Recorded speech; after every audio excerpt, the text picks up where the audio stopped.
county is stronger than the private property owner. The county is stronger than the private property owner. In America, you got private property rights, and you don't have the right to tell him what to do with his property. This is outrageous. Where are the armed men who come in to take the protesters away? Where are they? This kind of behavior is never tolerated in Boracua. If you shout like that, they put you in jail right away. No trial, no nothing. Journalists, we have a special jail for journalists. Good afternoon, Yuba Sutter. It's the Yuba Sutter Political Spotlight, and we're doing a special show here tonight on, what day is it, Thursday? Thursday. At 7:30 at night. Wow, it's late. I like that. Kick them when they're up, kick them when they're down. We're joined tonight by Jake McAulay, Institute on the Constitution. Yes. And or was it Chief Executive Officer, CEO? Yeah, and the chief toilet bowl cleaner and everything else that comes with that title. Sweeps the floors, mops the hard floors. Whatever it takes to get it done. AmericanView.com. That's right. We like to teach Americans to think American, and we present the American view, which actually happens to be a biblical view of law and government, and everything dealing with current events, all the way to Constitution courses that we teach all over the country. We have graduates in all 50 states from our United States Constitution course. Yeah. And that is growing, isn't it? Yes, sir, it is, because the hunger for this particular topic is actually growing, and the great work of people like Tammy Reichert and Jason and the rest of you here in the studio of teaching their fellow man, their neighbors, their elected officials, and we have a turnkey curriculum that helps people do that. Yes. Practicing our freedom of speech everywhere we go. Yes. Because you don't want your rights to atrophy for lack of use. That's right. Yes. So there's not a whole lot of force coming against what I've noticed just in my travels, which took me from North Carolina this morning at about 5 a.m. over to here, is that it's not so much that there's this assault on constitutional rights. It does exist. For the most case, it's because people just don't even know their rights. So this gradualism is just assuming those rights. Yeah. And it's apathy. We trust the government to do these things for us. The That's your average first person. problem. That's your first problem is trusting your government. Yeah. Sorry, it's bad. Keep them in check is our job. That's right. Yes. The average person is swayed this way and that way. Yeah, because a lot of them they're not grounded in in our Constitution or in the Bible, or there's no grounding. That's right. So Thomas Jefferson said, if a people expect to be ignorant and free, they expect what never was Never will and be. never will be. So if a people expect to be ignorant and free, John Dickinson, who was the signer of the Constitution, one of our founding fathers, also said that ignorance is conducive to slavery. And if you go back to any culture that has enslaved any people group whatsoever, they never teach them to read, they never teach them to write, they want to teach them ignorance, essentially. And in the Bible, it also says in the Minor Prophets, it says that my people are destroyed for a lack of knowledge. The book of Hosea. But it doesn't stop there. It's not because the knowledge didn't exist at that particular time. It's not because knowledge doesn't exist in America. We all in this group right now have little Constitution booklets that are close by us. You can Google the thing, for crying out loud, or get an app. It's all right there. Yes. yeah, But it's because people have rejected the knowledge that then God said, I will forget your children. Now, that's not a disdainful thing that God hates kids, not at all. What he's saying is if you're not going to pass this on, it doesn't come through osmosis or through the bloodline. It comes through your teaching of your children in that culture. And God will eventually raise up another generation, because he doesn't sit by and wait for us to get it and say, oh, man, will you please just get it and understand it? God doesn't need us for anything. But what we need is God's blessing, and to teach that to our children and our next generation. where is that scripture? Do you remember the last one you just quoted? The book of Hosea, chapter 4. Yeah, Hosea 4:6. Yep. Okay, and then the rest of that, yeah. Okay, I was thinking it was jumped over to another scripture. But no, that's Hosea 4:6 in its entirety. Huh? That's right. Yeah. And that's part of our mission, too, is we want to teach people at Institute on the Constitution. We want to teach people to think American, and to think American is to think biblical. God is the author of our rights. I get in this discussion quite a bit in my travels. Where do your rights come from? I talk to atheist groups. I talk to people on the left side of the aisle, conservatives, what have you. Everybody is seeming to want to eliminate God from this equation because, it just sounds too religious. People won't listen. Well, Where do your rights come from? there's church and state. There's separation That's right. of church and state. Separation of church and they and get it wrong and backwards every time. Correct. We definitely want the church separate from the state because we don't want Nancy Pelosi administering our sacraments on Sunday morning, right? Exactly. And we don't want our pastor to have to arrest somebody and throw them in jail or defend the borders. He might do a better job, Oh, I guarantee it. but it's not his jurisdictional boundaries. But what we don't separate is God and government, because God created government to secure the rights that God gave us. In our in the Institute on the Constitution, we have a saying, and it's called the American View of Law and Government. Number one, there is a God. Number two, our rights come from Him. And number three, the purpose of civil government is not to be God, because there is a God. It's not to give us our rights, because our rights come from God. The purpose of civil government is to secure God-given rights. So again, the American view of quintessentially summed up, there is a God, our rights come from Him. Purpose of civil government is to secure our God-given rights. That comes directly out of the Declaration of Independence, which states that we hold these truths to be self-evident, that all men are created equal. So if they're created equal, there is a God. Yep. And that they're endowed by their Creator with certain unalienable rights. So our rights come from our Creator. And that to secure these rights, governments are instituted among men. So that's where we get that. But the problem is the people who wrote the Constitution were just a bunch of slave owners. Well, 70% of those that signed the Declaration of Independence illegally practiced they were abolitionists, because slavery was obviously thrust on the colonies by the British government. So many of those founders are not talked about. They're not discussed. Men like Benjamin Franklin, who, again, was part of abolitionist societies. This was an illegal thing to do. And Dr. Benjamin Rush fought strongly and incessantly against it. John Adams, the Colossus of independence, fighting against the institution of slavery. And that's a different topic that we actually address in our Constitution course, the 3/5 clause. Why was it created? What was that compromise about? And Frederick Douglass, actually, he had escaped slavery, and he ended up going and writing books and becoming a very distinguished man. He was the first African-American who was a presidential advisor to Abraham Lincoln. He said, when I first came into this movement, when I escaped, I got my freedom, the abolitionists taught me that the Constitution was a pro-slavery document. So that blacks were only worth 3/5 of a person, and that slavery was to be kept into our country, and it's written in the Constitution. But he said, after my further exploration of the document, in other words, he didn't read modern-day revisionists who cite no sources; they cite themselves. Yes, In other words, my they said, opinion. Or Facebook. this is how it is. Well, how do you know that? Well, because I said it. Yeah. Try to write your thesis in college, and you'd get laughed out of any college university trying to get a thesis paper where you are your own reference.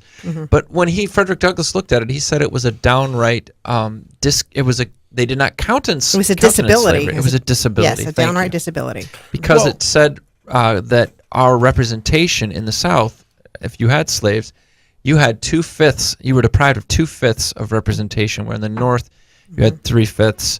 Was counted for you because you had an extra 2/5. So eventually the North would have enough representation to get rid of slavery, but that's a different topic. Yes, but that is and what that California knows all about lack of representation. We're having that battle right now, and so we know that it's a disability, and that's what they had in mind. They wanted to put that disability on the South as like a punishment, saying, "Well, if you want to have slavery, well, then you don't get to count your slaves as a whole person for representative. You're only going to get a part of that representation." So it was definitely a disability on that section. And you just read it. It says all men are created equal. It doesn't say all white men. It doesn't say all brown men. It doesn't say anything. It says all men are created equal. That wasn't by accident. Nothing that's in that Constitution, in that perfect document, is written by accident. That's right. And that's the problem that I don't get whenever they say, "Oh, well, you know, everybody who wrote the Constitution or all the people that had a hand in it were slave owners." Well, they didn't put it in there knowing that what they were saying was all men are created equal. That wasn't by accident, folks. Well, and I think now you have the reverse of that. If you juxtapose that with the thought process that we have nowadays, is that all men were created by each other under the jurisdiction of the government. We have a new form of slavery now. We may not be on the plantation, but we are certainly slaves. I think it would take about, what is it, based at our rate right now, about 38,000 years to pay off the national deficit. We are slaves. Yes. Yeah. We are definitely slaves. And that's the pagan view of government, where the state is God. That's right. And you worship the state. and the state has unlimited authority, and anything you worship other than God will tyrannize you, and that's based off of evolution. Very good, Tammy. You sound like you teach our Constitution courses. Do you do that? I do. I teach it twice a year in this area. That's awesome. I go to a Constitution course, and the teacher looks a lot like you. Yes. I'm grateful for that, because that is what is sparking the momentum for so many people getting educated. And if I could just for a second talk about an initiative that we have. It's called our American Clubs. It's where we're trying to engage the youth culture into these founding principles and documents. Now, every student across America, every state that I'm aware of, requires a civics course. You have to pass a civics course to graduate from high school. We at Institute on the Constitution have leveraged that. Homeschooling has become a multi-billion-dollar industry. As a matter of fact, that's why I'm here this weekend. I'll be speaking at the Homeschool Conference in the William Jessup, and I've spoken at many. Next week, I'll be in Colorado. These parents need a curriculum for their students. Our curriculum fits this need. It's a civics course. It's a self-taught civics course. It's 12 lectures. There's 12 teaching DVDs that go with it. Parents, you don't even have to teach it. You just take it with your child. And when children start to take this, they get a solid foundation in them. So they're taught the truth first. That way, when the lie comes to their ears, they can confront it with the truth that they already know. It's so essential that we reach youth with that. To take it a step further to show how hungry this country is, there's not a lot of Constitution courses out there, believe it or not. We've been picked up by Master Books Publishing, which is a large publishing curriculum publisher. They are taking our course now, and they're making it a part of their product line. So they're going to turn it into an 18-week course where students can be taught these biblical constitutional foundations of American government. And with that, that begins the then next generation growing up with a head on their shoulders. Now, the brilliant part about this is kids that are smart, they end up serving in office or in some sort of capacity. So those of ours that are not constitutionally ignorant will probably serve in some type of role in office somehow, some way. With this knowledge, equipped with this knowledge, we begin the cycle again. It's the restoration of the American Republic. And I'm excited about that, and I work very hard for that all throughout the country. As a matter of fact, we have a speakers bureau comprised of youth that go out and speak, 14, 15, 16-year-olds, and that write columns on a regular basis. That excites me. And you can see all this stuff at theamericanview.com. That's amazing. You know, I was traveling along, and in my business, I'm always driving here and there. And today I was thinking that, you know, I don't necessarily have my Constitution down pat, you know, in my mind. Yeah. Okay. But, and I was thinking, you know, I need to get it a little bit better and pound it in a little bit deeper. Okay. Sharpen your sword. Yes. But at the same time, you know, I said to myself, I have a lot of conversations with myself. You talk to the smartest person in the room, right? On the road, yeah. We're hearing that, Tom. But I said, but I know it well enough to recognize when there is a lie that's put out there. Yeah. So by knowing my Constitution to a certain degree, I recognize when there's some garbage coming out. Yeah, you can spot the lie. Yes. That's why the FBI studies real dollar bills. They don't study counterfeits. Because think about how many variations of counterfeit bills there are. Yeah. You could spend your whole life, and then guess what? Tomorrow the criminal bring in another one, and you have to learn that. No. Yeah. Don't learn the wrong. No, you learn Let's learn the right. Yep. Now, you spoke of youth, and in 1963, they took God and the Bible out of our schools. And I graduated 8th grade in 1967, and I had to pass a course test on the Constitution, on our form of government, how it worked. Yep. But I think shortly after that, probably within 5 years after that, that was gone. There's definitely an un-American spirit right now that's permeating mostly university and collegiate style education right now, and that's because we become ashamed of who we were for a variety of different reasons. Listen, America's not perfect. The Constitution is not the Bible. It's not the Word of God. But all the principles that the Constitution used to build on the Word of God, That's where it's sure. That's where our sure foundation is. So teaching people this simple concept, again, you said it, Tom. I don't know everything that's in here. You know, I've been teaching this for a number of years. I still don't have everything chapter and verse memorized by any means. But I know that there's a couple simple concepts. I know that God is God and government is seen. To secure my God doesn't even require of me. Then I know government has gone askew. Yes. And I can find out where. And another confusion that we have, I think, in this culture, and this might be a good analogy for people, is that the Constitution is an expressed powers document.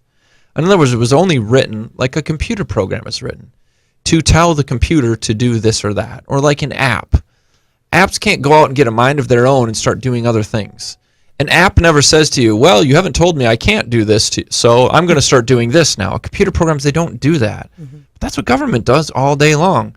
They're using the Constitution now, and instead of just doing what it says and stopping where it says you can't do it, kind of like in a football game, when the player runs out of bounds, the play stops. The referee whistles, he brings the ball back in bounds right where it went out of bounds. Nowadays, the political field wants to play out of bounds. They want to literally run out of bounds. Everybody else stops the play, but they don't. And then they want to run the ball down to the end zone, come in on the 1 yard line, go into the end zone and spike the ball and say, hey, we just scored more points for government. That was not the reason why it was created. Again, it's expressed powers. An analogy that I like to use, and this is great, and it's for a lot of people that don't understand. I love analogies.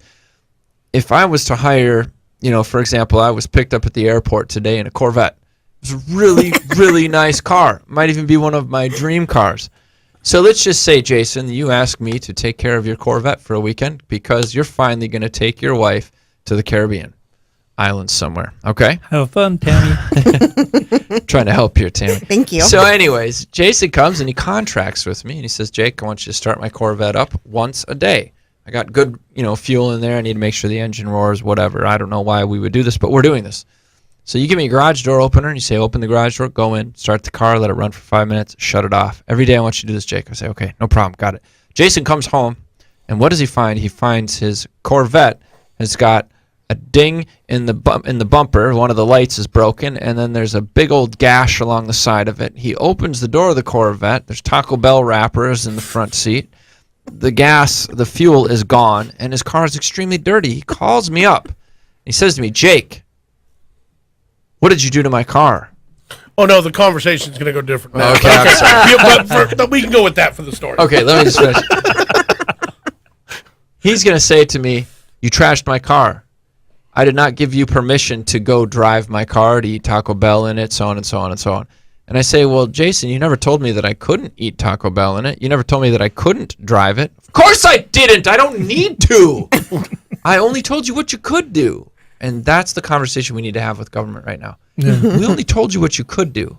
If you want to do something else, you are breaking the Constitution. Therefore, you are breaking the law. When we say something is unconstitutional, what we're really saying is it is a crime to do it. It's unlawful. And on the flip side of that, we have the Ninth Amendment, which states if we forgot to declare our own rights, the power is not delegated to the federal government by the Constitution, or prohibited to it by prohibited the states by it. They belong to us by default. Yes, that's our rights. Yes.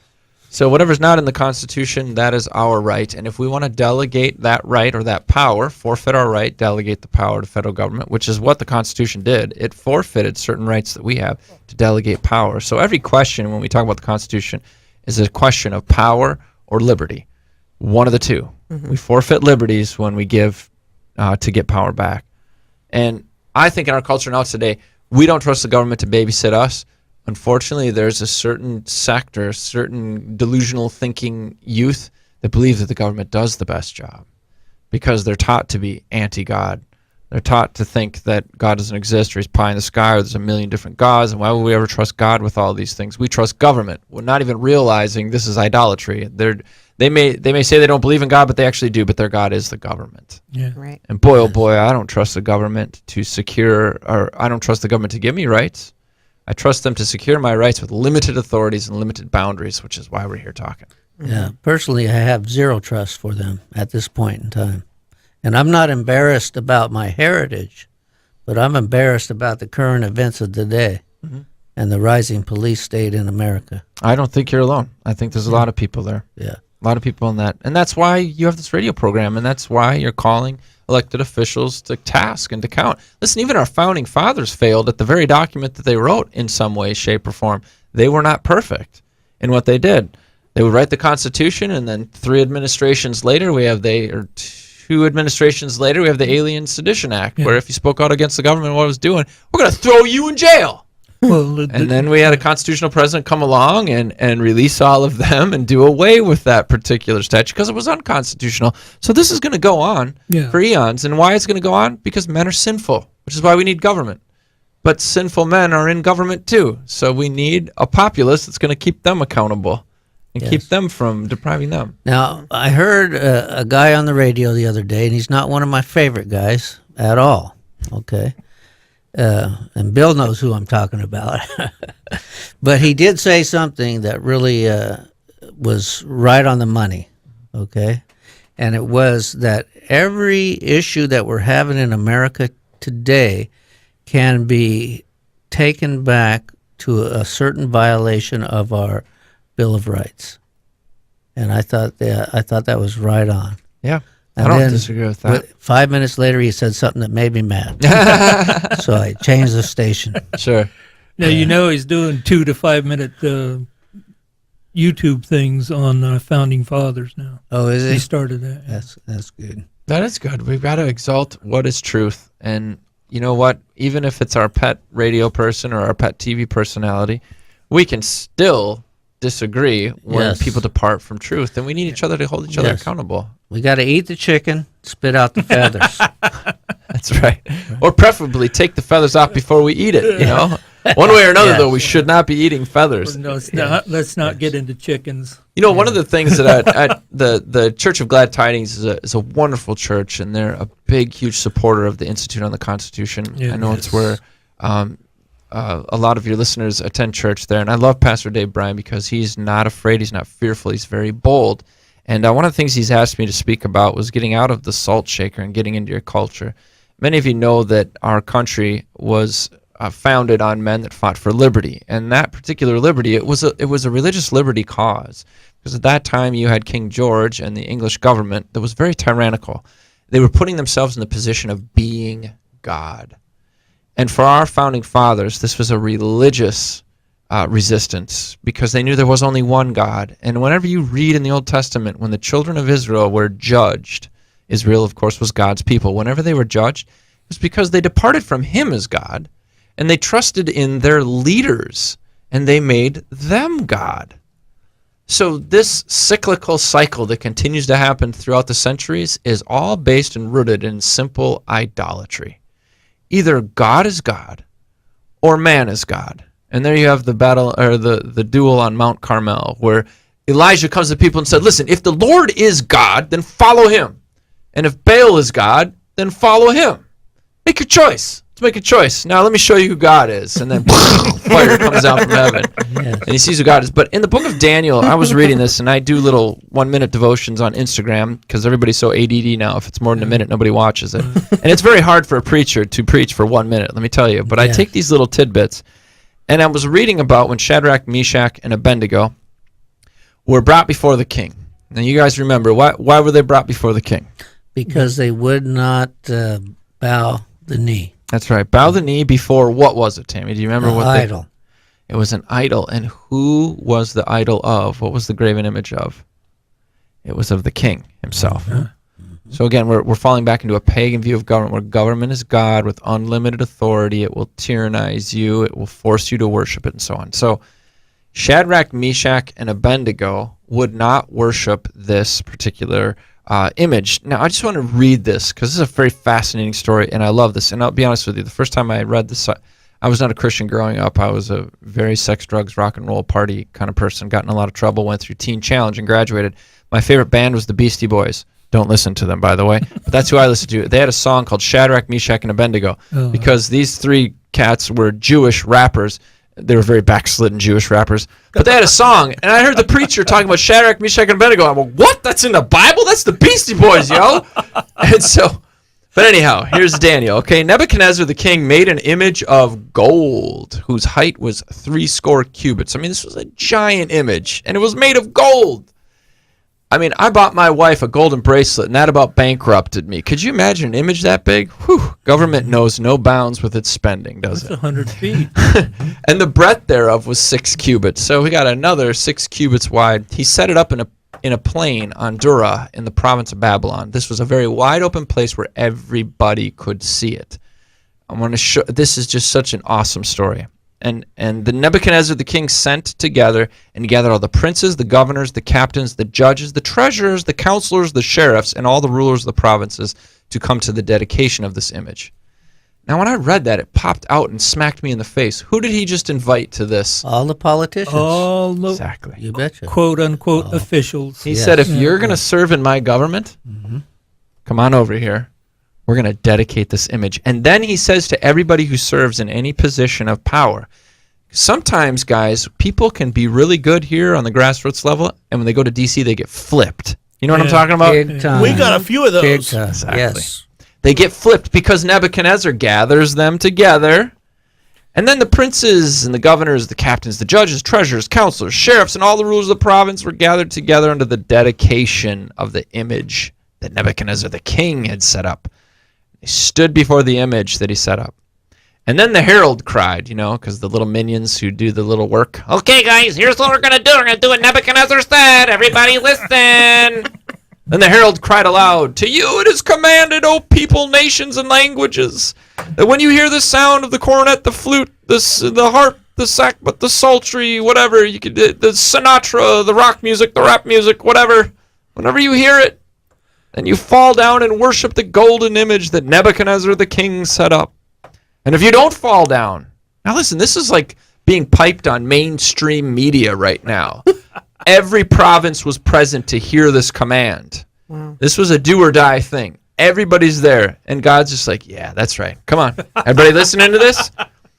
Whosoever falls not down and worships this image, you're going to be chucked into a burning, fiery furnace. It's a capital crime not to worship government. You hear me, all of you leaders? It is a capital crime to disagree with your political party leadership. It's a capital crime to not go along with what whoever is in power says. It's a capital crime. They didn't mess around. They didn't just bully you on Facebook. They didn't just threaten you that they're going to take away some kind of funding or some pet program. No, they're going to burn you, dude. Yeah. Hey, and the same thing is going on today. When Absolutely. you get a traffic ticket, okay? Yeah. It's going to tell you right there, this is what you got to do. You need to appear at this place. You need to be here at this time. And if you don't, then here's all There's the penalty. all the stuff we're going to rain down on you. That's right. Now, for those of you Yes. in Palermo, capital means murder, death, kill. Yes. Yes, capital punishment. Well, here you had this, and I believe that God was setting this whole thing up because all the people knew what they needed to do. All the people were swearing allegiance to it, and all the people knew the penalty of this. So when the music played, guess what everybody did? They bowed down and they worshiped. But then there was a time where some of these political leaders who hated the Jews who would not bow. That's what happens when we stand for a righteous cause and righteous truth. What happens? We immediately get kind of polarized into little groups, and they look at us and they say, you're the problem, you're the instigator, you're not getting along with everybody else. You're a bully. Thank you. What else? You're What are a some other bully. names you guys have heard? You're a bully. They knew them instantly, and they knew, these guys aren't going to follow the rule. These guys are, too pragmatic. These guys are instigators. yeah, Troublemakers. they're extremists. That's right. Troublers. I mean, these names that you're talking about literally come out of the Bible. They called the prophets these things anyways. Yes. And I'm not claiming to be a prophet, nor is anybody here, but the point is when you stand for a righteous cause, you will get labeled. There's no doubt about it. You could even be called a potential terrorist. That's true. Right-wing extremist. And it depends. And stay tuned, because that definition changes with whoever is in power. That's right. So the king has made the decree. So these guys come and they repeat this, and I'm going to go into more depth in this tomorrow, but I just want to share the bottom line. All the rulers were present. All the rulers were forced to worship the power of the government. Secondly, the penalty was enormous. It was absolute treason not to bow to that power. I do not believe we are there in this country right now. I have not seen anybody killed for not worshiping. I just saw a major power shift in our government structure and nobody died. However, left at the pace that we're going with this rapid decline of alienating our God and instead placing in that position, which once belonged to God, in this, it still does, excuse me, he laughs about all this stuff, read Psalm 2. Yes. But putting government as our trust, God will say, hey, you know what, that's what you want, go ahead and have it. See how that works for you, right? Yeah. Yep. I like when your son or daughter doesn't listen to you and they just want to keep, messing around with that hot stove or something. Okay, if that's what you really want, or they suck on the end of the water hose and you turn it off and that's not good for you. And then one time you just let it go full blast and they learn really quickly. That was the same thing that happened to the children of Israel when they said, "We want a king." That's right. Yes. Right? During the time of Samuel. Yeah. Yes. We want a king like other nations. Yes. We're saying that now in America. We want to be like the United Nations. We want to be more global. We want to be more conducive to other cultures. No, we don't! There's a reason we are America. There's a reason people come here. Because we're not like there. Nor do we need to be like there. So Nebuchadnezzar comes and he throws Shadrach, Meshach, and Abednego in the fire. They face capital punishment. The whole world is watching. Guys, the whole world is watching you when you stand for truth. I know some days it can be depressing. People aren't listening. I get called names. I really do get it. I travel the country. I get to hear it on a large scale. Nasty things written about you. Sometimes there's insults against your family. I really do get it. But let's just thank God we're not sitting in a fiery furnace like Shadrach, Meshach, and Abednego who were. But God had set that up. He never allows us to be defeated. There is never a scripture verse in the Bible that says, God fought really hard and Satan fought a little bit harder. And then all of a sudden at the very end, God lost. Never happens. No scripture verse that can confirm that. God's kids always bring him glory. And God showed up in that fire. And Nebuchadnezzar went from condemning people who did not worship him as God, making it a capital crime, to now making it a capital crime to speak against the God of Shadrach, Meshach, and Abednego. Vindications happen. We're in the midst of one right now. I believe a lot of people that have worked hard for liberty, that have worked hard for constitutional governance. I do not believe that Donald Trump is a constitutional scholar. I think he thinks very common sense, very practical, very business-oriented. And guess what, guys? The Constitution works that same way. It's very self-evident truths that are like, duh! Of course you can't have a group of people in your society that is sucking off of the system, and when that outnumbers those that are feeding into the system, you're going to have a collapse of the system. Of course you can't spend more money outside of your means because that will collapse your economy, and so on and so forth. So we're in the midst of that right now. I think we need to continue that momentum. The way we continue that momentum is by educating and not bowing when the trumpet blows. Took 100 years to get here. Yes, It'll take 100 years to get back. Absolutely. And it will constantly be a struggle. Yes. We're guaranteed that. So we continue to work, knowing that we're not perfect, knowing that those that we speak to are not perfect, and we need compassion. We absolutely need compassion. We also need understanding. Some people that went and bowed to this statue probably just didn't know any different. It wasn't like they were looking at making Nebuchadnezzar God. They probably thought he was very annoying. But gosh, if I don't bow, what are they going to do to me and my wife and kids? Capital punishment. Because they didn't understand who God was, who the living God was. In America, we understand it. It's in the documents. Again, there is a God. Our rights come from him. The purpose of civil government is to secure God-given rights. And Tammy, when you're teaching these courses twice a year, folks, if you're listening right now and you haven't come to take one of these courses, do it. Because I was a 20-some-year-old kid who was an on-fire for God, evangelical kid, traveled the country with a Christian rock band, a tour bus, and I never voted because I thought Jesus had nothing to do with politics. I thought you were backslidden if you said, I'm serving God, and so I'm going to run for office. I'd be like, I don't know what kind of Christian you are, but God doesn't care if you run for office. Yes, he does! Yeah. He created that office. He calls it his minister, which is just as holy of a calling as it is to be a pastor. And imagine if those pastors at the founding of our country, the Black Robe Regiment, if you've ever heard of the shot heard round the world, that was fired on Lexington Green. Do you know where the guns came from that fired those shots? The church was the armory. The pastor was out on the green. They were resisting gun confiscation. Why did the British show up? They wanted gun control. They wanted to take the munitions of the colonies. And where were those munitions? In the church. So the church started the first battle of gun control in our country, and it started this whole war for independence. And I love those stories. You can't remove that type of history. No. No, they Here- tried. Yes, they're trying Revision, to. right? Yes, they're trying to. And through social engineering. But here's the deal, guys. They lose. They lose. Yeah. Truth never gets buried by so many lies that you can't still see that truth. Yes. And like the Bible says, the word is going to live on, right? You can't kill it. No. You can't kill God. No, the word of God is going to carry on, and it doesn't care who doesn't like it. That's right. You know what I Truth mean? is perpetual. Yes. Yeah, the light doesn't ask permission from the darkness. Is it okay if I turn on right now? I mean, we flicked the light switch in this building when we came in. I mean, we all looked a lot better when it wasn't on, except for Tammy.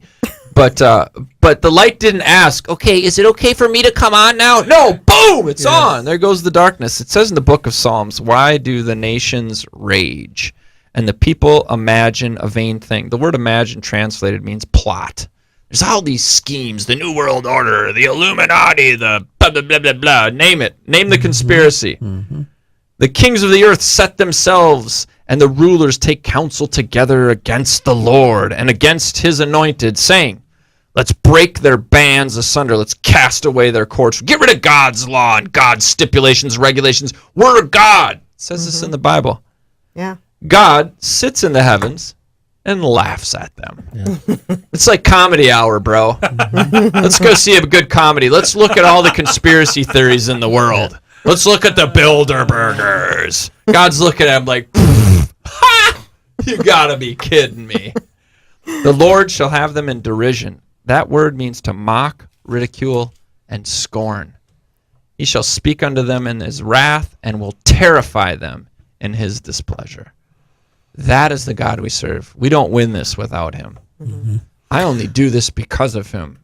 We were made to memorize those Psalms when we were in school. That's beautiful. I Yeah. wasn't when I was. Psalm 1. You're just way Psalm, older than me. Psalm 2. That's right. That's right. I'm out of Psalm 2. I wish I would have.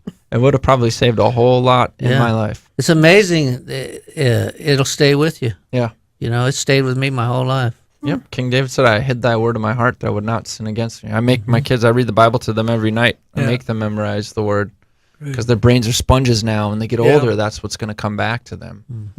Oh, guys, that was the light. The average founding father, before he was 18 or before he got out of school, he heard thousands of sermons. Thousands. Many of these men read Hebrew, In many languages Greek, and and Latin. hundreds of books, if not thousands right. of books. When they studied law, they studied the lawgiver, and that was God. God created those laws, which is another key term, laws of nature, and nature's God. Yep. All the stuff we can learn in the courses that, Tammy, you're teaching Yes. and promoting. And folks, you've really got to get a hold of those things. I don't know how you get a hold of the show here or the station, but man, these classes are eye-opening. Oh, going back to me, I hadn't voted. I was the super evangelical. I thought you were backslidden if you got involved in this stuff. Yeah. I actually took this course. So I did not discover these materials or write them. I'm a student of them. And about a decade later, after teaching them throughout the country, I came aboard to the Institute on the Constitution. And I said, we've got to take this to not only people running for office, but to churches. We've got to take it to students. So we have a variety of different courses you can teach. Yeah. In churches, one-day seminars, sheriff seminars. You taught a sheriff seminar not Yep, too long we did ago. a sheriff That was seminar. a great day. That was a great That's day. theamericanview.com. That's right. You can find those courses, or just go to instituteontheconstitution.com. You'll see them all there. But you had sheriffs come. We to your had course. 2 sheriff's candidates attend that course, and they it was a 1-day course, and they attended all day. We fed them lunch, and they're We applied pressure, a little should, bit of yeah. political pressure to get them there. But in the end, they were happy that they Happy came. that they Absolutely. attended, yeah. Yes. It's almost like kids. I mean, how many kids do you set a plate full of Cheetos and a plate full of Sour Patch Kids and then a plate full of spinach. What gets eaten first? Right? Sometimes you got to apply pressure for their good, and we have to do that with our elected officials as well. Sure. It's not about money and it's not about votes. It's about, can God trust you to allow you to sit in a position of power and still not think that you're God? And I want to encourage those that are running for office. Please do not look to your finances or to your campaign manager.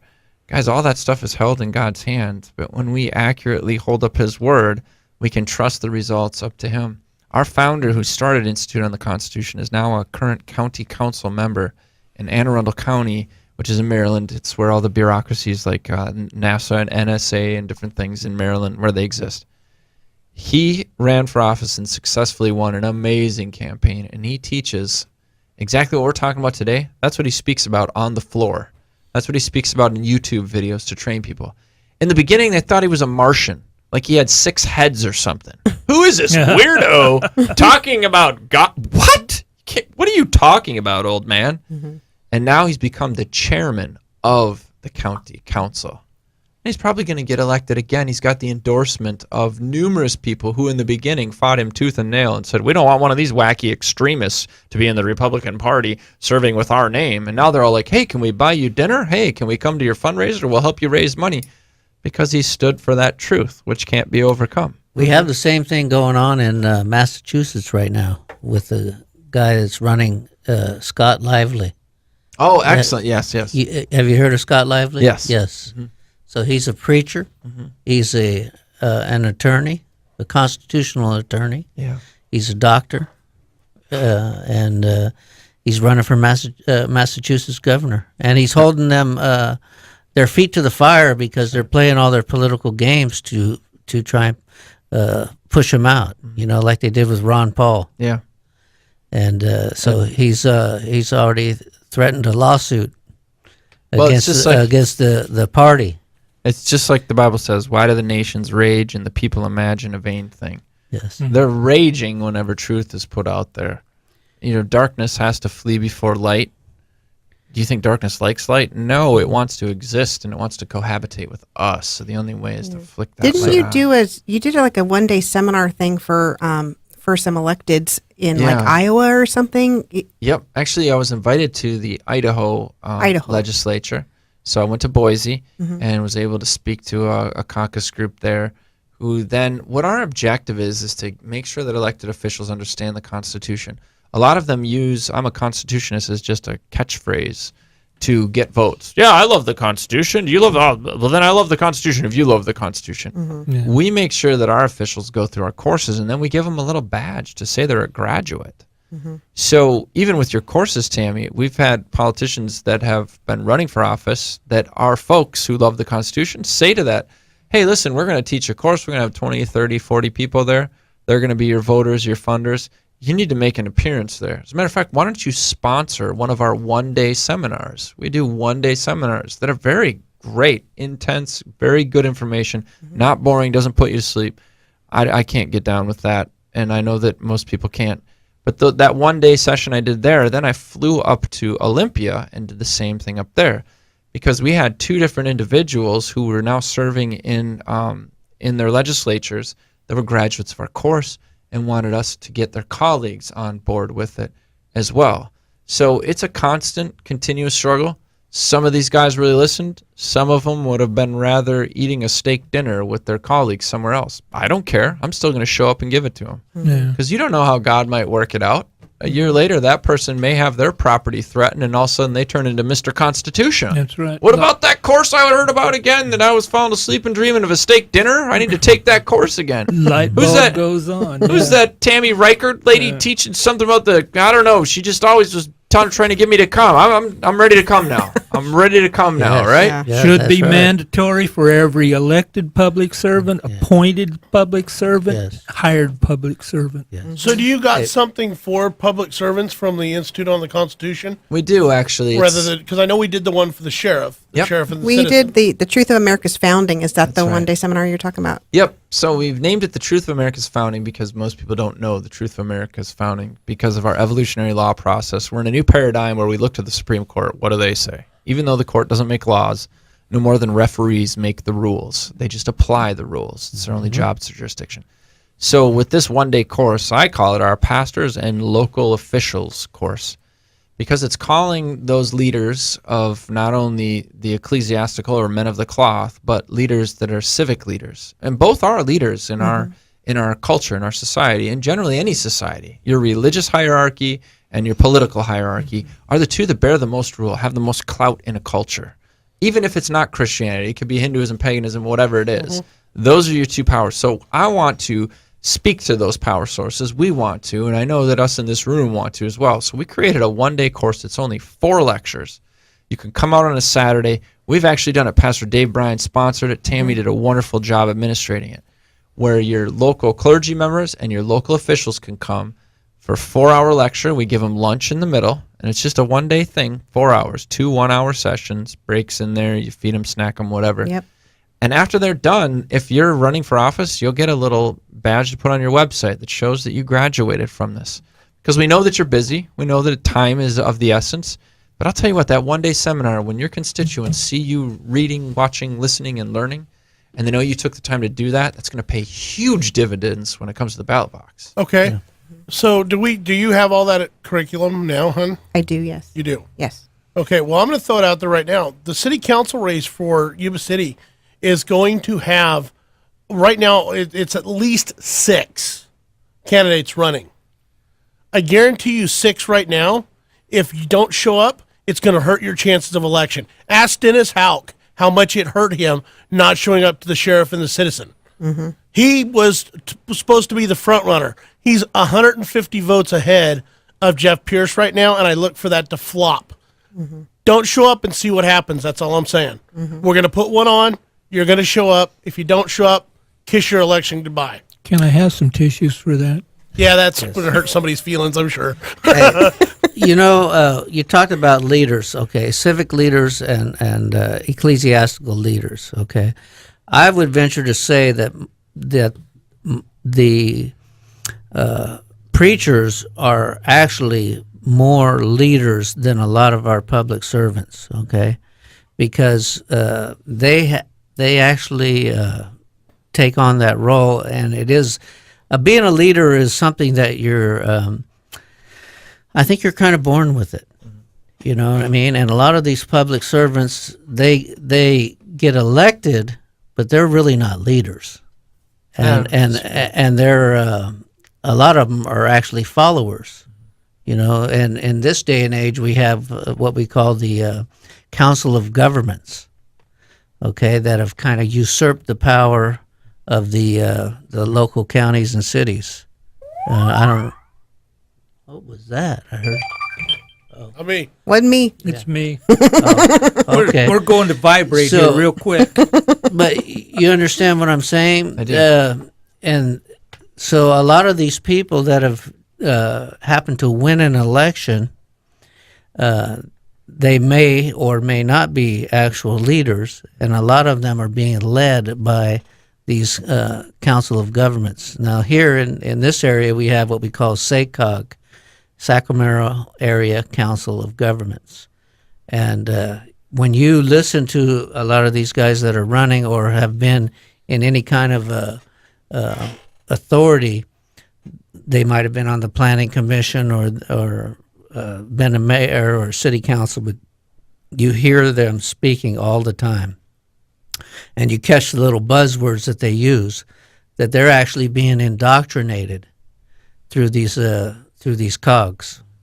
So Regionalism, sustainable development. Yeah, 10 to 21. yes, we hear all their buzz phrases, and we heard that when we held a lot of forums for all the people that were running this year, and so you could pick it up, boy, when you listen to these guys speak, and it's so somebody's leading them. That's what I'm saying. They're not being a leader. They're being led. Well, I think in any culture, any society, we are going to be led. But the difference between America and European thinking was that we had individual rights, and we also had the rule of law. So the law was above the king. There's a great book called Lex Rex that was written about that by Samuel Rutherford in the 1600s. The king is not above the law, and the king is not the law. God gave rights, gave the right to life. He said, thou shalt not kill. That's why he created law, was to protect your rights. Your right to property, he said, thou shalt not steal. So that simple concept puts government in its right jurisdiction, but they're constantly scheming for more power, trying to ascend the hill of God. And it's such an old story. It's boring. It's like a broken record. That reminds me, I think it was in the book of Daniel, when Daniel, they were trying to do the same thing to Daniel as they did to the 3 Hebrew children, okay? And the politicians got together and came to the king and said, hey, let's write this law, because in this political setup that we have, once you write that law, even you can't break it, right? Yeah. You remember that part of the story in Daniel? The law of the Medes and the Persians. Yes. So he had to sit with the lions the whole night. But then it flipped again, because the men that actually schemed that were the ones thrown in the lion's den. Yes. And that's a scary thing. I don't wish that upon anybody. I don't wish for any of those type of things. But going back to the religious leaders are the leaders. John Adams said that the church, and by that I mean just the Christian church, the body of Christ, not one particular denomination, is the moral compass of your society. If we remember right, who used to take care of health care in America? Yes, the church. Churches and nonprofits. Yeah, and they're still doing it to a point. Oh, they're the largest healthcare provider in the world, unrivaled by any government. Why? Because the command was, if you're sick, you heal them. Why did Christ say that? Because out of compassion and love, the church serves. And when you do something out of compassion and love, that's the strongest power there is. As a matter of fact, it was the French Napoleon. He envied Christianity because of how powerful it was. He knew he had to rule by terror and threat. Christianity was not compulsory. It was developed out of love. And he even said it, millions will go to the death for their Christ, whereas millions will serve me, but only under threat of me killing them. It was like an opposite flow. So healthcare was taken care of by the churches and still is. If we look at education, all of our educational institutions, first education started in the home with homeschooling.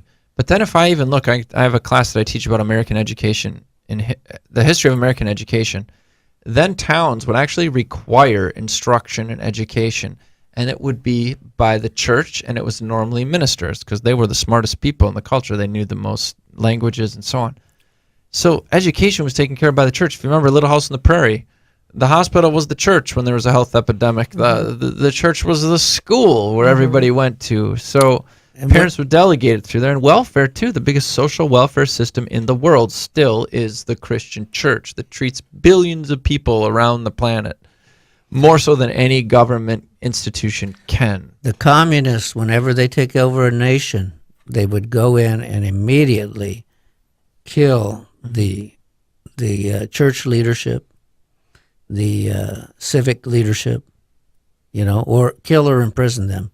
Yeah, or right out of the gate. Or get them, if they wouldn't bow, then, which is what Nebuchadnezzar did. We're going to get everybody together, and we're going to make an example of anybody who doesn't bow to the statue, if you will. And that's where Christianity rises again. Now, I got a question for you. In our Constitution class last night, we talked about the titles of nobility that are mentioned in the Constitution. And to me, it's we're kind of coming that way in the United States. In all but name. Yeah, because I'm not a fan of using the terms public officials. Okay. Because it elevates them. Sure. And you like public servants. Yes, I do. Well, that was can I finish that point to what you're saying? Sure. So why the church leads? Because civil government was never put in a position to lead. It wasn't their job. It was to serve. If you look at Romans 13, it's God. It's His power, and He's put there to serve you, to protect you, to defend you. So it's always in a servant capacity. That's why it never sits well with me, I guess, when I hear that. Yeah. That phrase. Now, Tom's got an interesting point about the courts. Yeah. Too. Sorry.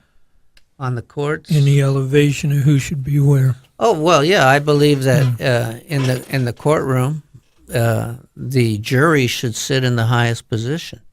It is. It's the highest authority in Yes. the courtroom, Yeah. But they're not in the highest position. The judge is set up in the highest position. which is this is why people need to take our jury course.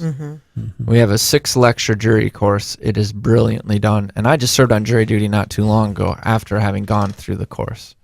You are exactly They didn't right. bounce you off, huh? No, actually, it was pretty amazing. I don't have time to tell the story, but I was shocked, to be honest with you, Yeah. for a number of different reasons. But I learned through that entire process how one person who's constitutionally educated on a jury, for example, if a farmer is setting a back brush fire to burn back stuff because the county hasn't come in and dealt with it, or he's shooting coyotes because they're coming and eating his cattle, whatever. Say he breaks the law, the quote-unquote law. But the Founding Fathers would call it pretended legislation. That's what they said in the Declaration. It's just pretend. And if we break that law, it's a pretended offense. I love using that vernacular. So let's say that we did. We broke the law. So the judge says, well, here's what the law is. You on the jury have to determine if you broke the law. So the jury, understanding that there's a higher law than law, otherwise all of Hitler's men would not have been hung at Nuremberg, right? Because they were following the, quote, law. No, there's a higher law, and that's what the jurists said when they came. There's a law of nature and nature's God, which was a phrase that our Founding Fathers made famous, but it was famous before them, but they It was codified it in our in the documents. Declaration of Independence. That's right. The laws of nature, nature's God. So if this particular situation was to come to being, and we have this law, which is greater than the law of man, and we have a jury that identifies that, the jury can say, sure, he's guilty of breaking man's law, but man's law is actually guilty of breaking God's law. Therefore, farmer who shot the coyote or set the back brush or took water off his own property, I mean, God forbid, out of his own property, Yeah. he's innocent. And one person on a jury can hang a jury, and that man can go free. Yes. So I want everybody who serves on a jury, if I'm ever accused of something, God forbid, of something, I want them to be constitutionally savvy because my liberty is on the line there. Yes. And that's more powerful than the President of the United States, than Congress, than the judge. Well, it shows the God-given input into the founding, okay? Because what it does is being a juror takes all the power and reserves it right back to the people again. You know, the power has been let out to the legislature and to the judicial Delegated, branch and to the executive. But when a man is accused and his life is in jeopardy, or his property or whatever's in jeopardy, these guys had the wherewithal, and I believe it was God-given, Yeah. to put all that power and return it right back to Pull the it back. people again in the jury. And that's we've discussed this with people that were running for district attorney and attorneys that we knew. We even had an attorney in the Constitution class, and none of them liked it. You know, none of them liked that. But that's the truth of the matter. And also, it gives the opportunity too, when you have 12 jurors there, to establish, I mean, sometimes mercy needs to be let out. Yep. You know what I mean? And not everybody that's guilty of a crime needs to be punished for a crime. So there's so many variables there. So anyway, I love the jury, and I love the course in the Institute on the Constitution about the jury. Amen. Yes, we have I have that course too, the duty of the jury. That was one of the more recent ones, so I've not taught it yet. So, but I have the curriculum, so we'll plan one of those courses as well. So, folks, you got to make friends with these guys if you're listening now, because they've got so much good stuff here. And really, it's eye-opening, and it's fun. It's fun to learn. It's liberating. It's not like, oh, man, this is so depressing. This is horrible. I wish I didn't even know this. It's like liberating. Like, what? Are you kidding me? I did not know that. Wow. You might even run for office, or you might call somebody out who is running for office. And if you are running for office, you better be taking these courses, because I think this radio program here has quite a bit of pull and influence in this area. And if I was an elected official, I would want to make sure that I made friends with you. And at Otherwise, least you respect. get a third place trophy. That's right. Third place. I've heard about that trophy. So, going back to titles of nobility. Yes, sir. What's your take on that in the Constitution? Well, titles of nobility have been something that throughout history, if you're sitting in a seat of power and you happen to be a wealthy individual and you help out in some way, shape, or form, not by delegation, not by election, you're just all of a sudden given this special title that puts you above your fellow man. Even though when you serve in not public office, as a public servant, you're actually below your fellow man. Jesus said if you want to be the greatest, be the least, become a servant, so on and so forth. So those titles were, the king would give titles all the time. If the king was going bankrupt, he needed 3 ships, well then the Earl of Grantham, that's Downton Abbey for any of you that watch that. That's how I came up with that.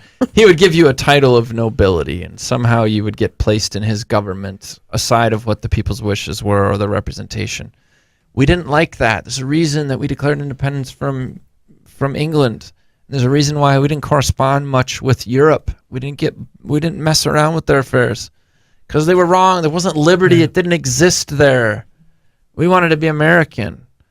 And so now I suppose there's a variety of different ways. And a lot of this stuff is just common sense stuff. It just by default happens because of human nature. If somebody does something good for you, what do you want to do? You want to return the favor with the resources that you have.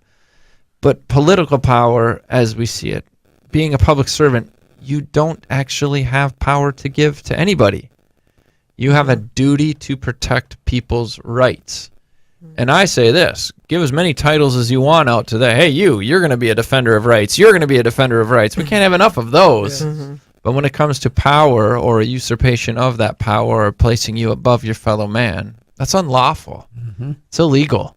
And that's why it's written in our Constitution that nobody can do that. No state government can, no local government or agency, no federal government or agency can do that either. In this day and age, here in good old California, we have PG&E is now involved in it. That's our utility company. Yeah. You know, everywhere you turn, we have used to be a private entity. Yeah. But really, they've become a function of the state. PUC's best buddy. Yes. As part of the Communist Manifesto, you know, the 10 planks of communism, you want to get control of, for example, power, right? Electricity, so on and so forth, natural resources. We want to control those. We want to have national parks and protect them. Power, water. And if we want to pay off our debt, we could privatize the national forests and things like that. We could pay that sucker off pretty quickly. I think there's billions of dollars. As a matter of fact, there's more land. The government owns more land west of the Mississippi. More, what is it? Than the states do. Yes, that is true. but Actually, it's the people that own that land. Yes. Well, yes. Should be. By default, they ceded it when they came in the Union, which is an unlawful thing. We have a DVD called The Federal Land Grab. It's part of our Constitution course and through the homework. But I haven't gone through that. there's enough land, the land that was ceded west of the Mississippi, and I hope I'm saying this correctly because it's kind of confusing to think of. But all the land east of the Mississippi, you got a certain amount of square miles there. That is actually, there's more land. The federal government owns more land. The federal government was deeded land by the states that would be bigger than all of the states east of the Mississippi in the states west of the Mississippi. Yes. So the original 13 colonies didn't give any land to the federal government except for D.C. Yeah. And then, you know, places like magazines, arsenals, and stuff. Right. But as we expanded west, that was part of the deal. The Fed said, yeah, you can come into the Union if you cede this particular land. Yeah, but is that constitutional? No, it's not. It's not constitutional. So that's illegal, really. Exactly. The ownership of that land is not a federal government cannot own the land. Right. It is set in the Constitution how much land can be military, forts, arsenals, and then of course the square mileage, which I can't remember the exact number now, For of DC. Washington 10 D.C. square miles. Yeah, I think it's 10. Yeah, 10 square miles. There you go. That's not a lot of real estate, but right now if somehow they're controlling all these other Yeah. the states are allowing it. And they're doing it by what I call color of law. Mm. So, Which would be pretended yes, legislation. legislation, pretended legislation. that's right. Yes. And we see color of law being used everywhere you turn. When a police officer pulls you over and he wants to search your car, he will, by intimidation and your lack of knowledge Yeah. use color of law to get you to allow him to search the vehicle, which he knows he doesn't have the legal right to. Yeah. Which is why he's got to deceive and people that know their rights have to call that to account, because enemies of tyranny exist in all sorts of colors. Just like every single church does not have an angel for a pastor. Matter of fact, I've heard a lot of stories of very bad, ungodly pastors. I've heard the same thing about families. I've heard the same thing in both political parties. Yeah, it's the Man state is of man. man. It's the state of man. Man's Yeah. nature never changes. That's right. That's why we need to be born again. Oh, but I'm going to start preaching. Yes.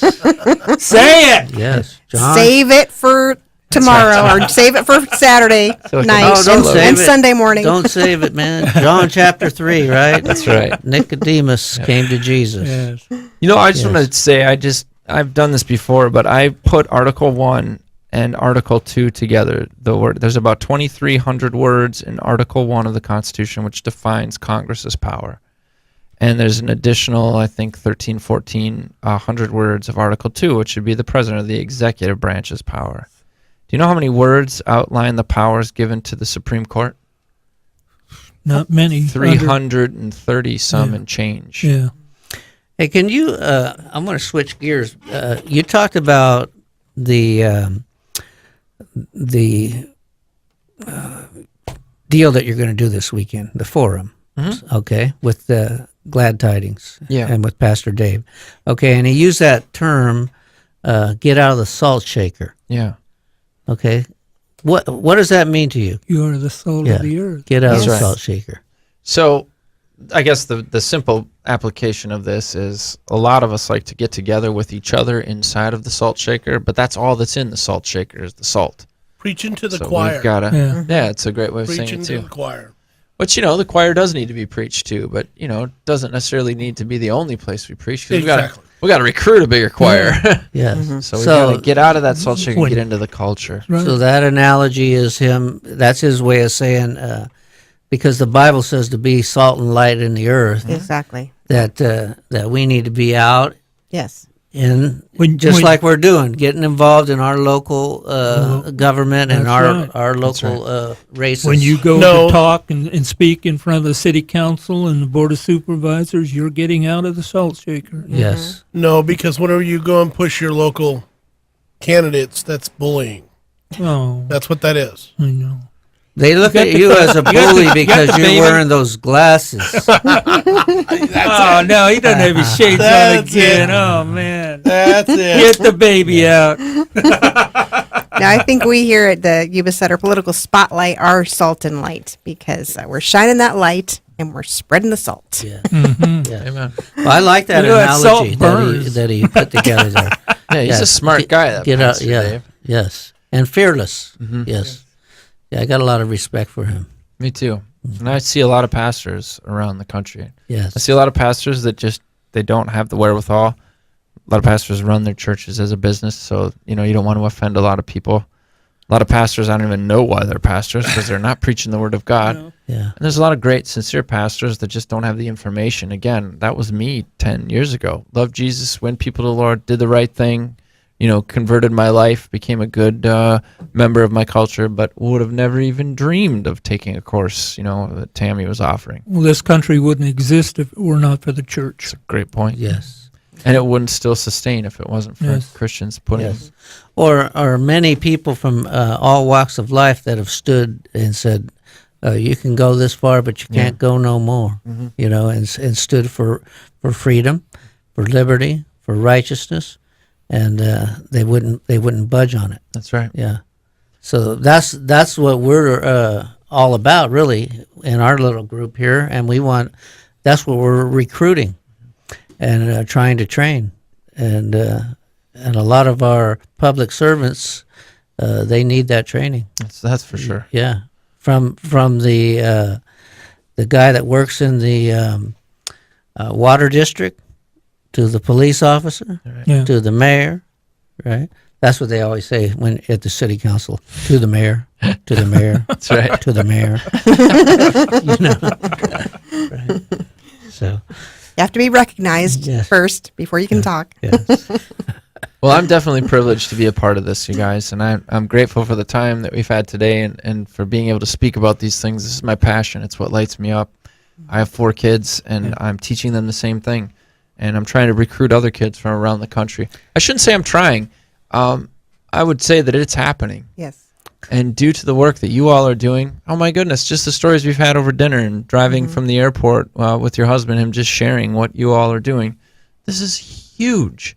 And how many of you is there? There's not a whole bunch. No. You're doing big things. No, it only takes a few. That's what Sam Adams said. Small Yeah. brush fires, right? That's right. Yeah. Does not Yes. take a majority to prevail, but an irate, tireless minority, keen on setting brush fires of liberty in the hearts of men. Yeah. That was the Sons of Liberty. Man, what, need It's What- refreshing what to words talk these to you, people Jake. spoke. You know, that's No. that's God inspired. Yes, sir. Yep. What is good is of God. An irate, tireless minority. I like it. I love it. I mean, an irate, tireless minority. And I mean, this is, again, going out to Halk. I'm sorry. I know I beat on the guy. But the fact is, you know, it only takes a few of us to keep you in check. And that's something that everybody needs to realize that's going to run for office this coming election for the gubernatorial race. It's only going to take a few of us to call you out, and either we can be your greatest ally or we can be your greatest enemy. And all we want is somebody who's going to get up and do what they say and say what they mean and mean what they say. It's pretty simple. We want a man that's going to stand on his principles, Yes. or a woman, okay, that's not going to melt when someone that comes in and says, I'm from the FBI or I'm the federal agent, you know, and or somebody that they might hold in a higher esteem, okay, and let themselves become perverted to do what they should never do, and that is to violate the rights of the people. It's going right back to the verse that we read about when the king sets up his own image and says, you worship me, not your duty or your Yes. function. Then that's when we have tyranny. And I would even say, you said the gentleman's name is Hauk. So Hauk is running for office if he has a constitutional epiphany, because it's really not even about him, and none of this is personal. If you don't know the Constitution, then how can you swear an oath to uphold the Constitution? You're actually, the reason they swore oaths is so that you would realize you're accountable to God, who sees everything, not us people who barely see anything. That's not who you swear your oath to. You swear it to God. So if you have a better way, rather than just hurling insults and all these stupid tactics of trying to, talk down at your opponents, just assert a constitutional rationale. And I am the first. If I'm wrong on a constitutional basis, and I have been, and I travel and I speak about this throughout the country, and somebody can show me with the words and the plain meaning of it that I'm wrong on my position, then I will acquiesce to that position. So let's just talk that way. Let's just talk about the Constitution. If there's a better way, and this gentleman running for sheriff thinks that there is, clearly he's at odds maybe with what you all are speaking about, then let's assert that. Let's get on let's not be the mainstream media and just use some dumb, vague arguments to beat on somebody. Let's actually use some wording. Let's talk about it and get on the same page. Then you can prove 2 things. Number 1, your sincerity. And number 2, that you actually have a brilliance or a knowledge that maybe some of us are missing. But if we're not, then probably you should listen and take a class with Tammy. I think that would show a lot of manliness. And if you're going to be a sheriff, you need to be a man. But the problem is, it's like Pastor Dave says. He says, and I quote him on this a lot, you got to show up to the showdown. Yep. Well, showing up to the showdown isn't sucker punching somebody by pointing out something bad they may have said on mainstream media, which who knows what actually was said, and then running out of the room. You stand there and you have a man-to-man debate with the man, Yeah. and you can iron get it out. you can get some respect when you do that. Exactly. Yes. Yeah. But I mean, that's exactly what I was thinking too. who wants a sheriff that goes online and says, I've been online bullied? Really? You want to be the sheriff. You want to be the protector of my rights in my county, and you're going to say that, well, shame on somebody because they bullied me. Or better yet, you're going to walk into a public forum, sucker punch somebody, and then run out without hearing their debate with you, man to man, on what they have to say. Yes. That's not sheriff material. That's not That's not any kind of man material at all. Period. But to err is human, and to forgive divine. So we're going to put out the olive branch. Yeah. You know, and say, hey, let's put it behind us, and let's work together, right? Well, we did that. We invited him even Let's after he work left. together.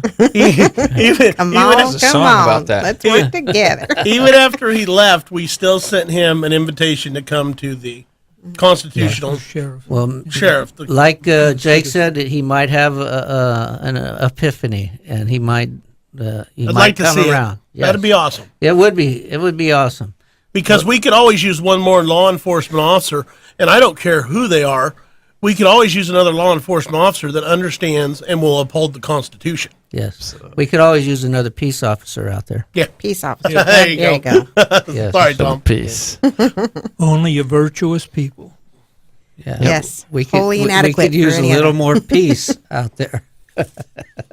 I was just thinking of in the book of Timothy when Paul tells Timothy to pray for the rulers and those that are in power. And a lot of people misconstrue that concept. They think, because you were talking about Mr. Hauk. How? Anyways, hoping he maybe has an epiphany, and maybe we end up getting on the same side of the fence with each other. And I don't even know you, whoever you are, Mr. Hauk. But I would hope that you would have a constitutional epiphany if you haven't had one yet. And I would hope that you would value the Constitution even above yourself and your authority that you have currently and the authority that you're seeking. But Paul was telling Timothy to pray for those elected officials. You want to know why? Because that time, guess who was giving the church the hardest time?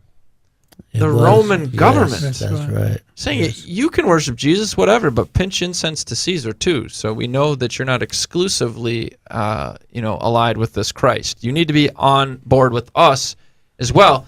And that was a big deal because Christians were being martyred. Are you saying they needed to bow to the Yeah, the idol? Same concept again. So Paul's like, Timothy, look, you got to pray for all those in power that it'll go well with you in the expansion of this gospel endeavor that we're a part of. Do we want them to be saved? Yes. But there's a bigger issue here than just pray Barack Obama comes to Jesus. No, there's a much bigger issue. How about how many thousands of babies that are murdered in the womb every single day? Yes, that's Well, a fact. these kind of people are in power, bartering like chips on a table of little kids' lives, where we're desecrating the sacred institution of marriage. That's what Paul's talking about. And that is an issue that tends to be totally ignored just about these days. You know Which what I mean? one? Both of them? Yeah, well, both. No, killing in the womb. Yes, that's right. Yes. Well, I noticed that everybody who is pro-choice has already been born. Yeah. I've noticed that too. I have How a shirt about that that? says that. Ronald Reagan actually said Is that that. who said that? I knew Yeah. it was somebody, but I didn't know. But you're right. It was Ronald Reagan. I was reading those one day. Yeah. I mean, just wow. Already been there. Yeah. So as you're going around the country and you're working on the constitutional curriculum, Yes. what about the other curriculums that you're finding for your Christian education? I think you're finding a lot of that, and then for homeschooling, Yes. how's that? What do you see when you go out there? So the dynamic I get this year, I was asked to speak in 11 homeschool conventions. These are, every state has generally a convention where all the homeschool parents come, they buy curriculum, they talk with each other, they hear speakers, and so on. So in going to these different states, I have found that generally speaking, I'm one of the few people that speak at length on the Constitution, the document itself. However, most of the speakers are using the document as a platform to speak to their niche, because education has everything to do about the perpetuating of liberty, right? Eternal vigilance is the price of liberty. So knowledge is the key to this whole thing. But there's such a hunger out there, no matter what state I go to.